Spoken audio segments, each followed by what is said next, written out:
Assalamualaikum warahmatullahi wabarakatuh. Kami dari kelompok 3 yang beranggotakan Imelda Dea, Khairul Reza, dan Alsa Febi akan mempresentasikan mata kuliah studi Al-Quran yang berjudul Ilmu-ilmu yang berhubungan dengan Al-Quran, di mana di dalamnya membahas tentang rasam Al-Quran, nuzul Al-Quran, asbab al-nuzul, maki dan madani, serta nasih dan mansuh.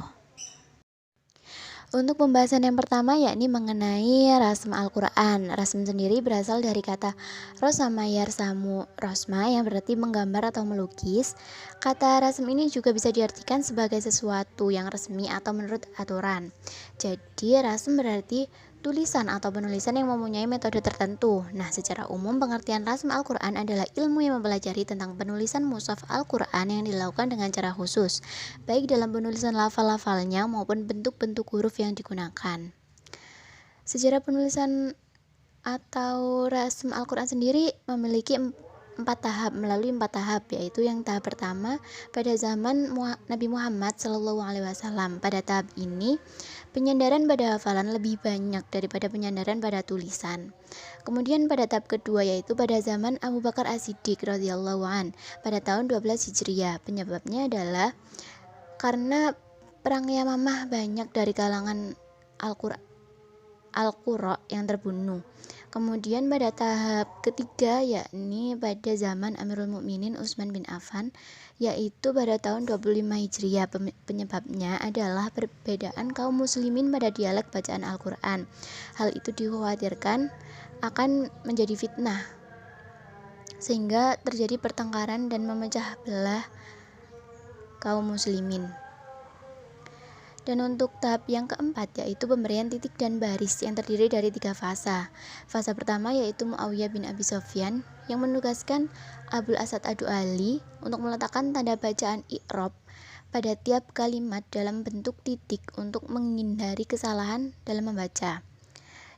Tahap kedua yaitu Abdul Malik bin Marwan yang menugaskan Al-Hajj bin Yusuf untuk memberikan titik sebagai berbeda antara satu huruf dengan lainnya, seperti ba dengan 1 titik di bawah, tak dengan 2 titik di atas, tak dengan 3 titik di atas. Kemudian fase yang ketiga yaitu peletakan baris atau tanda baca i'rab seperti doma, fathah, kasroh, dan sukun. Kemudian pembagian rasm sendiri dibagi menjadi 3, yaitu rasm qiyasi, rasm arudi, dan rasm usman. Untuk rasm qiyasi biasa dinamai juga rasmul imla'i, yaitu penulisan menurut kelaziman atau pengucapan pertuturan. Yang kedua yaitu rasm arudi, yaitu cara menuliskan kalimat-kalimat Arab disesuaikan dengan wazan syair-syair Arab. Dan yang terakhir rasm Utsmani. Rasm Utsmani adalah pola penulisan Al-Quran pada zaman Utsman dan disetujui oleh Utsman. Rasm Utsmani menjadi salah satu cabang ilmu pengetahuan yang bernama ilmu rasm Utsmani. Ada pula manfaat-manfaat pada ilmu rasm Utsmani ini, yaitu diantaranya mengetahui persambungan sanad mengenai Al-Quran, mengetahui penunjukan asal harokat seperti penulisan kasro pada huruf ya, doma pada wawu. Manfaat yang ketiga yaitu mengetahui penunjuk sebagai bahasa fasih seperti pembuangan akhir huruf fi'il mudhari' mu'tal ghairu jazim. Dan manfaat yang terakhir yaitu mengetahui penunjukan pengertian yang tersembunyi. Dengan demikian, rasm Al-Quran yang telah dipergunakan pada masa Khalifah Utsman memiliki beberapa nilai. Di antaranya, rasm Utsmani memberikan kontribusi yang sangat besar karena rasm Utsmani merupakan sejarah dan kebudayaan Arab masa lalu. Nah, dengan adanya rasm Utsmani ini juga, maka erat sekali persamaan kita saat ini dengan para sahabat yang hidup pada kurun abad pertama Hijriah. Rasm Utsmani ini juga merupakan salah satu syarat bacaan yang diterima qiraat Al-Quran dari berbagai versi bacaan. Dan yang terakhir yaitu terjaganya kemurnian Al-Quran. Kemudian kaidah dari rasm Al-Quran sendiri ada beberapa, yaitu yang pertama al-hafaz, yang artinya membuang, meninggalkan, atau meniadakan huruf. Contohnya seperti membuang huruf wawu, yaitu wawu yang dibuang ini apabila bergandengan dengan wawu yang lain. Seperti contoh bacaan la tastawuna, kan memiliki dua wawu, sehingga wawunya salah satu dibuang menjadi la yastauna. Yang kaidah kedua yaitu al-ziyadah, yaitu penambahan. Contohnya menambah alif setelah hamzah marsumah wawu, yaitu hamzah yang terletak di atas tulisan wawu. Yang ketiga yaitu al-hamzah. Apabila hamzah berharokat sukun ditulis dengan huruf berharokat yang sebelumnya. Yang keempat yaitu badal atau penggantian. Kemudian ada dua lagi yaitu wasol dan fasal yang artinya penyambungan dan pemisahan. Metode penyambungan kata yang mengakibatkan hilang atau dibuangnya huruf tertentu. Dan yang terakhir yaitu kata yang dapat dibaca dengan dua bunyi. Jadi suatu kata yang boleh dibaca dengan dua cara tapi penulisannya disesuaikan dengan salah satu bunyinya. Tapi yang kita maksudkan bukan bacaan yang janggal. Dan sedikit informasi, kebanyakan mushaf cetak yang beredar di dunia saat ini ditulis dengan menggunakan Rasim Utsmani. Letak perbedaannya pada pilihan riwayat yang diikuti. Mushaf Indonesia, Libya, Bombay, dan Iran mengikuti riwayat Ad-Dani. Sementara mushaf Madinah, Mesir, dan beberapa negara lain yang merujuk kepada kedua negara ini mengikuti riwayat dari Abu Dawud. Untuk pembahasan yang kedua yakni mengenai nuzul Al-Quran. Nuzul Quran terdiri dari dua kata yakni nuzul dan Al-Quran. Kata nazala dalam bahasa Arab berarti meluncur dari tempat yang tinggi ke tempat yang rendah. Dalam konteks ini misalnya bisa ditemui kalimat dalam salah satu Al-Quran yaitu pada surah Al-Mu'minun ayat 29 yang berbunyi Bismillahirrahmanirrahim. Wa qul rabbi anzilni munzalan mubarakan wa anta khairul munzilin, yang artinya, dan katakanlah pula, ya Tuhan, turunkanlah padaku suatu berkah, karena engkaulah adalah zat pemberi berkah yang paling baik. Nah, sedangkan menurut Syekh Abdul Al-Wahhab Abdul Majid Waslan yang dimaksud dengan nuzul adalah turunnya sesuatu dari tempat yang tinggi ke tempat yang lebih rendah, dan sesuatu itu tidak lain adalah Al-Quran. Kemudian Syekh Waslan berkomentar, oleh karena itu yang turun itu bukan bentuk fisik, maka pengertian nuzul di sini bisa mengandung pengertian kiasan. Dan apabila yang dimaksud turun adalah lafadz, maka nuzul berarti al-isol yang artinya penyampaian, dan al-i'lam yang artinya penginformasian. Kemudian proses turunnya Al-Quran ini dimulai dari Allah ke Lauhul Mahfudz yang tertera pada Quran Surat Al-Buruj ayat 21-22.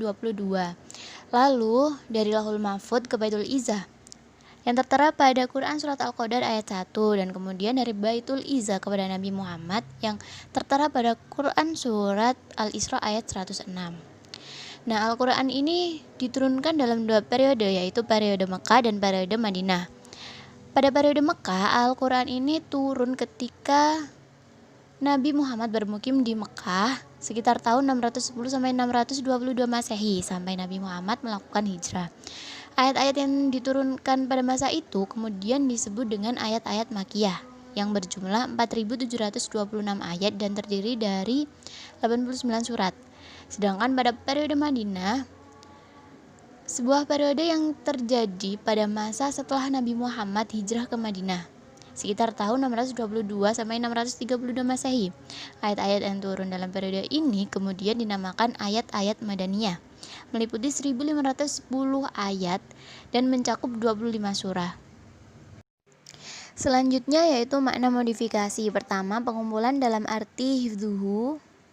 Yang kedua, pengumpulan dalam arti kitabuhu kulillahi. Yang ketiga, pengumpulan dalam arti merekam suara bacaan Al-Quran. Lalu tata cara inzal dan turunnya wahyu menurut Al-Asfahani pada permulaan tafsirnya berkata, Al-Ahlu Sunnah wal Jamaah bersepakat bahwa kalam Allah adalah munazzal atau diturunkan, tapi mereka berbeda pendapat tentang makna inzal itu sendiri.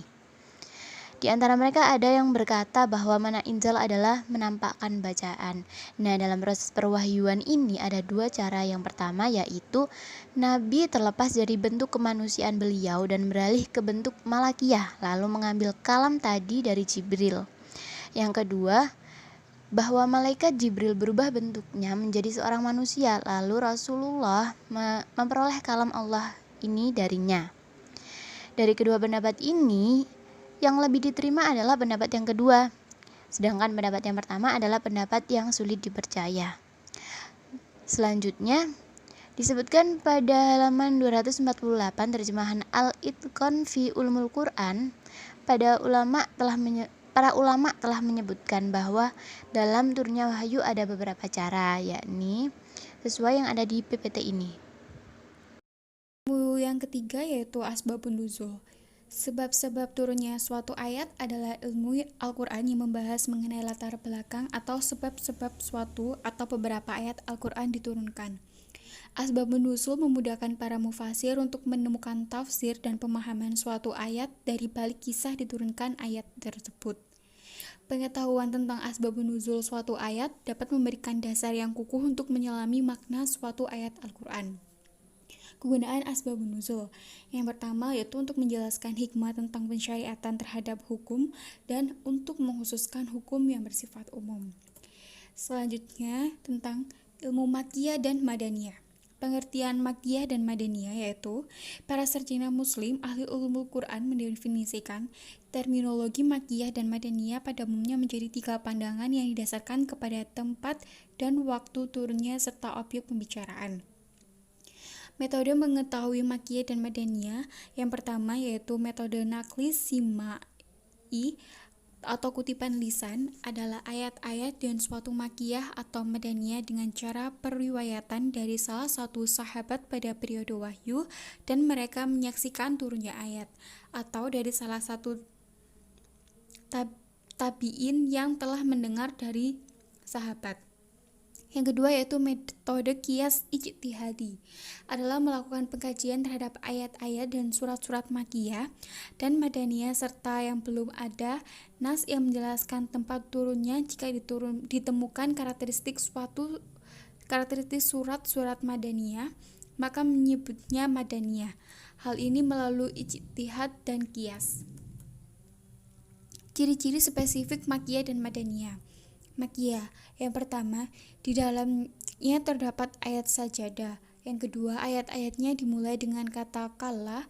Yang ketiga, dimulai dengan ungkapan ya ayyuhan nas, dan tidak ada ayat yang dimulai dengan ungkapan ya ayyuha allazina kecuali dalam surat Hajj ayat 22, karena di penghujung surat itu terdapat ayat yang dimulai dengan ungkapan ya ayyuha allazina. Madaniyah, ciri-cirinya yang pertama yaitu mengandung ketentuan faraid dan had. Yang kedua, mengandung sindiran-sindiran terhadap kaum munafik kecuali surat Al-Ankabut ayat 29. Dan yang ketiga, mengandung uraian tentang perdebatan dengan ahli kitabin. Klarifikasi ayat-ayat Makkiyah dan Madaniyah. Al-Quran sebagaimana yang sering kita baca terdiri atas 114 surat. Adapun pengklasifikasian sebagaimana yang termaktub dalam Al-Burhan fi Ulum Al-Quran, bahwa surat-surat Makkiyah terdiri atas 85 surat, sedangkan surat-surat Madaniyah terdiri atas 29 surat. Urgensi pengetahuan tentang Makkiyah dan Madaniyah. Membantu dalam menafsirkan Al-Quran. Pengetahuan tentang peristiwa-peristiwa di seputar turunnya Al-Quran tentu sangat membantu memahami dan menafsirkan ayat-ayat Al-Quran. Kendatipun ada teori yang mengatakan bahwa yang harus menjadi patokan keumuman redaksi ayat dan bukan kekhususan sebabnya. Pedoman bagi langkah-langkah dakwah. Setiap kondisi tentu saja memerlukan ungkapan-ungkapan yang relevan. Ungkapan-ungkapan dan intonasi berbeda yang digunakan ayat-ayat Makkiyah dan Madaniyah memberikan informasi metodologi bagi cara-cara menyampaikan dakwah agar relevan dengan orang-orang yang diserunya. Memberi informasi tentang surah kenabian.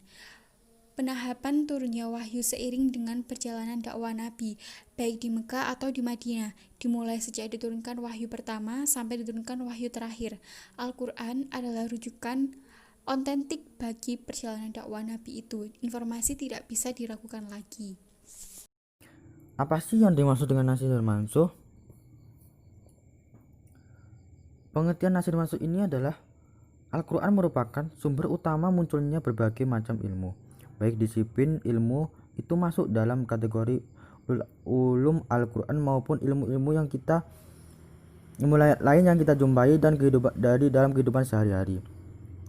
Nasikh mansukh merupakan salah satu teori yang senantiasa banyak diperbincangkan baik di kalangan ahli hukum Islam tradisional maupun kontemporer. Dan nasikh adalah proses penghapusan atau pembatalan hukum syar'i yang sudah lama atau sudah ada dengan hukum syara yang baru berdasarkan dalil yang telah datang kemudian. Kemudian mansukh menurut bahasa adalah dihapus atau disalin, sedangkan menurut istilah mansukh adalah hukum syara yang diambil dari dalil syara yang pertama yang belum diubah dengan dibatalkan dan diganti dengan hukum dari dalil syara yang baru datang kemudian. Kemudian macam-macam nasakh.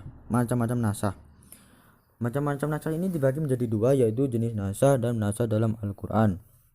Yang pertama adalah jenis nasakh.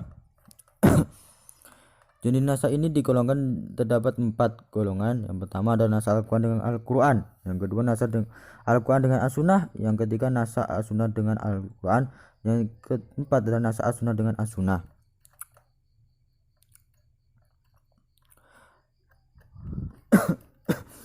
Nasakh Al-Quran dengan Al-Quran.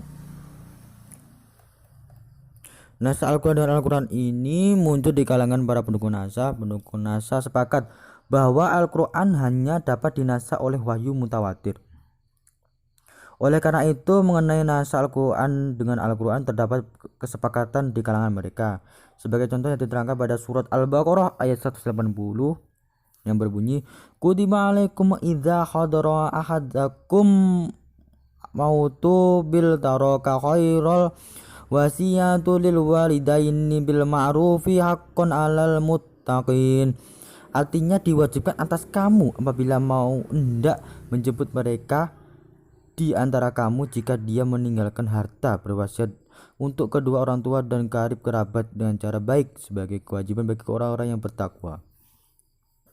Adapun kewajiban wasiat ini menurut wasiat dinasakh oleh ayat waris, yaitu ada surat An-Nisa ayat 11 yang artinya Allah syariatkan wajibkan kepadamu tentang sebagai pembagian warisan untuk anakmu, yaitu pembagian seorang anak laki-laki sama dengan bagian dua orang anak perempuan, dan jika anak itu semuanya perempuan yang jumlahnya lebih dari 2, maka bagian mereka 2/3 dari harta yang ditinggalkan. Jika dia anak perempuan, dia seorang saja, maka dia memperoleh setengah harta yang ditinggalkannya.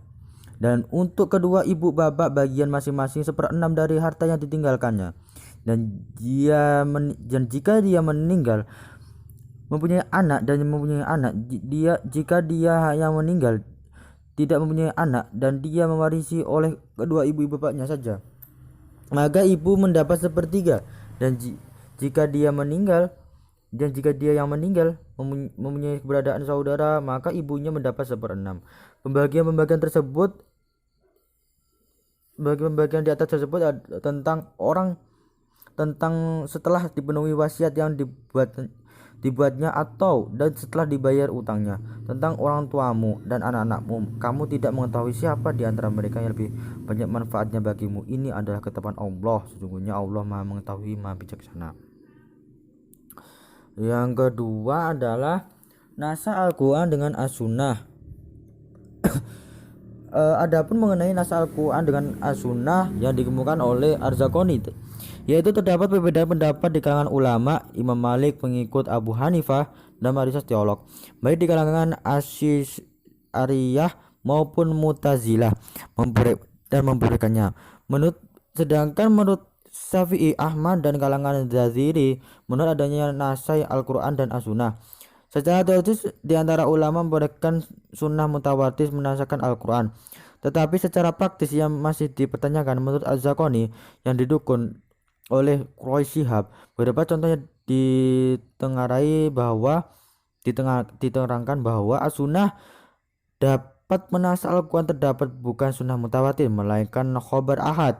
Menurut kalangan yang menolaknya, ayat yang dimasukkan dinasah dengan ayat Al-Quran sendiri, sedangkan khobar dan khobar ahad tersebut hanya sesuai dengan memperkuat ketentuan Al-Quran. Yang ketiga adalah nasah as-sunnah dengan Al-Quran.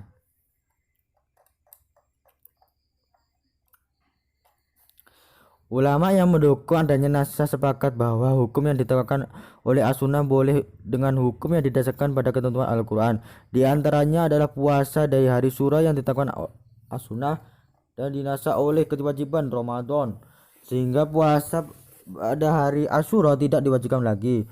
Contoh ketika di Mekah, Nabi Muhammad SAW menghadap Baitul Maqdis selama 16 bulan atau 17 bulan. Kemudian Allah Subhanahu wa taala menentukan agar ayat Nabi Muhammad SAW di waktu sembahyang menghadap Ka'bah seperti pada Al-Qur'an surat Al-Baqarah ayat 140 yang berbunyi Bismillahirrahmanirrahim. Qad nara taqalliba wajhika fis sama falanuliyannaka qiblatan tardaha fawalli wajhaka satrul masjidil haram wa haitsu ma kuntum fawallau wujuhakum satrah wa innal ladina utul kitaba la ya'lamuna annahul haqqu min rabbihim wa ma'allahu bighafilin amma ya'malun. Artinya, kami melihat wajahmu Muhammad sering menengadah ke langit, maka akan kamu palingkan engkau ke kiblat yang engkau senangi. Maka hadapkanlah wajahmu ke arah Masjidil Haram, dan di mana saja engkau berada, hadapkanlah wajahmu ke arah itu, dan sesungguhnya orang-orang yang diberi kitab Taurat dan Injil tahu bahwa pindahan kiblat itu adalah kebenaran dari Tuhan mereka, dan Allah tidak lengah terhadap apa yang telah mereka kerjakan. Selanjutnya adalah nasah as-sunnah dengan as-sunnah. Nasah hukum yang ditetapkan oleh as-sunnah dapat dinasah dengan hukum berdasarkan as-sunnah pula. Ulama memperbolehkan jika dinasah lebih rendah atau setara tingkatannya apabila dalil hukum yang dinasah lebih tinggi ditingkatkannya, seperti nasah hukum berdasarkan mutawatir dan hadis ahad tidak diperbolehkannya. Seperti contoh dari as-sunnah dan as-sunnah yaitu hadis riwayat Muslim yang berbunyi nahaitukum an ziyaratil kuburi fujuroha. Artinya, dahulu aku melarang kamu dari berziarah kubur, maka sekarang hendaklah kamu berziarah kubur. Hadis riwayat Bukhari, hadis riwayat Muslim maksudnya. Maaf. Yang kedua adalah nasah dalam Al-Quran. Nasah dalam Al-Quran ini dibagi menjadi 3. Yang pertama adalah nasah tilawah atau khot dan hukumnya. Salah satu macam nasah yang dikemukakan oleh ulama pendukung nasah adalah nasah baik tilawah atau bacaan atau khot tulisan maupun hukumnya, dan diganti dengan ketentuan hukum lain. Misalnya contohnya yang sering dikemukakan adalah pengharaman nikah dengan saudara penyusuan yang menyusu 10 kali penyusuan dinasah dengan 5 kali penyusuan. Hal ini didasarkan pada hadis riwayat Muslim dan Aisyah sebagai berikut. Wa anha qalat kana fima anzilu fil Qur'an asru rodoatin maklumatin yuharrimna thumma nusihna bi khamsin maklumat wa tuwfi ya Rasulullah sallallahu alaihi wasallam wa ya fima Qur'ana minal Qur'an. Hadis riwayat Muslim. Yang artinya, Aisyah radhiyallahu anhu berkata, yang diharamkan Al-Quran ialah 10 penyusuan yang dikenal kemudian dihapus dengan 5 penyusuan tertentu, dan Rasulullah sallallahu alaihi wasallam wafat ketika keadaan masih tetap. sebagaimana ayat-ayat Al-Quran yang dibacanya. Yang kemudian adalah nasah hukum tanpa tilawahnya. Tulisan dan bacaan ayat masih ada, tetapi ajaran hukum yang terkandung di dalamnya dinasah dengan yang lain. Di antaranya ayat yang dijadikan untuk jadikan contoh adalah ayat 67 surah An-Nahl yang mengandung ketentuan hukum khamar atau minuman keras. Kemudian next, yang selanjutnya adalah rukun nasah. Rukun nasah ini dibagi menjadi 4 bagian. Yang pertama adalah adat an-nasah, yaitu menyatakan menunjukkan adanya pembatalan hukum yang telah ada. Yang kedua, nasi adalah dalil yang kemudian menghapus hukum yang telah ada. Pada hakikatnya nasi itu berasal dari Allah Subhanahu wa taala, karena dialah yang membuat hukum dan dia pula lah yang menghapuskannya. Yang ketiga adalah mansuh, yaitu hukum yang dibatalkan, dihapuskan atau dipindahkan. Yang keempat adalah mansuh anhu, yaitu orang-orang yang dibebani. X. Nah, selanjutnya adalah syarat nasah dan mansuh. Syarat nasah ini terdiri dari hukum yang dimasukkan atau adalah hukum syara. Yang selanjutnya adalah dalil yang menghapus hukum syara tersebut harus berupa dalil syara yang seperti Al-Quran, hadis, ijma, dan qiyas. Yang selanjutnya adalah adanya tenggang waktu antara nasah dan mansuh dalam satu ayat atau dalil yang pertama dan kedua datang berturut-turut. Yang terakhir adalah antara dua dalil nasah dan mansuh adanya pertentangan yang nyata sehingga kedua dalil tersebut tidak bisa dikompromikan. Yang selanjutnya adalah ruang lingkup nasah. Imam Suyuti mengatakan bahwa nas yang terjadi pada pemerintah amr dan larangan nahi, baik yang diungkapkan dengan redaksi syarih tegas atau tidak tegas, atau yang diungkapkan dengan kalimat berita atau khobar yang bermakna amr perintah atau bermakna nahi atau larangan. Ini terdapat pada surah Al-Syura ayat 13 yang berbunyi, Surah alakum minad dini ma wassa bihi nuhan walladhi awhayna ilaika wa ma wasayna bi Ibrahim wa Musa wa Isa an aqimud dina wa la tatafarraqu fihi. Artinya dia telah mensyariatkan lagi kamu tentang agama yang telah diwasiatkannya kepada Nuh dan apa yang telah kami wasiatkan kepada Ibrahim, Musa dan Isa, yaitu tegakkanlah agamanya dan janganlah kamu terpecah belah tentangnya. Quran surah Asy-Syura ayat 13. Nah, selanjutnya fungsi nasah. Fungsi nasah ini adalah mengubah hukum halal menjadi haram, haram menjadi halal, mubah menjadi terlarang, dan yang dilarang menjadi mubah, sehingga nasah tidak terjadi kecuali pada perintah dan larangan, pelanggaran dan pembebasan, pelarangan dan pembolehan. Next, selanjutnya pandangan ulama tentang nasah. Yang pertama, golongan yang menyetujui adanya nasah mereka ialah Imam Syafi'i, para jumhur ulama klasik termasuk di dalamnya An-Nahas, Asy-Syuuti, An-Syaukani.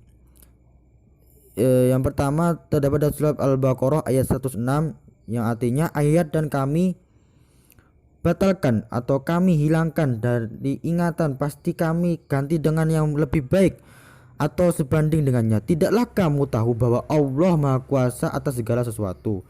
Yang kedua, Quran surat An-Nahl ayat 101 yang artinya dan apabila kami letakkan sesuatu ayat di tempat ayat yang lain sebagai penggantinya, padahal Allah lebih mengetahui apa yang diturunkannya. Mereka berkata, sesungguhnya kamu adalah orang yang mengada-ngada saja, bahkan kebanyakan mereka tiada mengetahui. Quran surat An-Nahl ayat 101. Yang selanjutnya adalah adanya kenyataan bahwa beberapa ayat-ayat yang menunjukkan segala kontradiksi. Misalnya dalam penelitian An-Nahas 338 terdapat ayat yang berlawanan. dengan ayat-ayat yang lain berjumlah 100 ayat, sehingga menurutnya realitas yang ditemukannya tersebut mengindikasikan adanya ayat-ayat yang dimansuh. Yang kedua adalah golongan yang mengingkari adanya nasakh. Mereka ialah Abu Muslim Islahan Al-Farrozi, Muhammad Abduh Rashid Ridho, Dr. Taufik Sidki, dan lain-lain. Yaitu dia di dalamnya, jika di dalam Al-Quran ada ayat-ayat yang masuklah, berarti membatalkan seluruh isinya. Membatalkan itu berarti menetapkan bahwa di dalam Al-Quran ada yang batal atau salah. Yang kedua adalah Al-Quran adalah syariat yang diabadikan hingga akhir zaman dan menjadi hujah bagi manusia sepanjang zaman.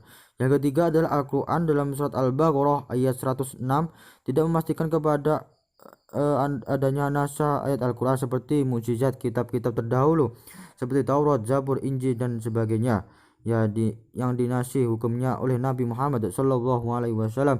Maka nasakh dari arti memindahkan atau mengutip ayat-ayat dari Lauh Mahfuz kepada Nabi Muhammad SAW yang kemudian ditulis ke dalam mushaf.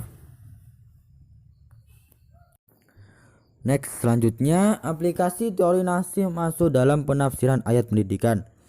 Konsep nasih dan masuk sangat erat kaitannya dengan turunnya Al-Quran secara bertahap, sebab dapat dijelaskan bahwa haruslah ayat nasih yang datang kemudian daripada ayat mansuh, sebab jelas bahwa tidak mungkin sesuatu yang datang lebih dahulu mengganti sesuatu yang datang kemudian. Contoh dalam surat ayat pendidikan yaitu tentang sedekah terdapat dalam ayat 12 dan 13 surah Al-Mujadilah. Yang pertama adalah surat Al-Mujadilah ayat 12 yang artinya, wahai orang-orang yang beriman, apabila kamu mengadakan pembicaraan khusus dengan Rasul, hendaklah kamu mengeluarkan sedekah kepada orang yang miskin. Sebelum melakukan pembicaraan itu, yang demikian itu lebih baik bagimu dan lebih bersih. Tetapi jika kamu tidak memperoleh atau yang akan disedekahkan, maka sungguh Allah yang Maha Pengampun, Maha Penyayang. Yang kedua adalah surat Al-Mujadilah ayat 13 yang artinya, apakah kamu takut akan menjadi miskin karena kamu memberikan sedekah sebelum melakukan pembicaraan dengan Rasul? Tetapi jika kamu tidak melakukannya dan Allah telah memberi ampun kepadamu, maka laksanakanlah sholat dan tunaikanlah zakat serta taatlah kepada Allah dan Rasulnya, dan Allah Maha teliti terhadap apa yang kamu kerjakan. Quran surat Al-Mujadilah ayat 13. Demikian yang bisa saya sampaikan. Apabila ada kesalahan saya mohon maaf. Baik, saya akan alihkan ke moderator. Cukup sekian yang dapat kami sampaikan. Thanks for attention. Hadza minni wa aqulu qouli hadza wa astaghfirullah hadhihi wa lakum. Assalamualaikum warahmatullahi wabarakatuh.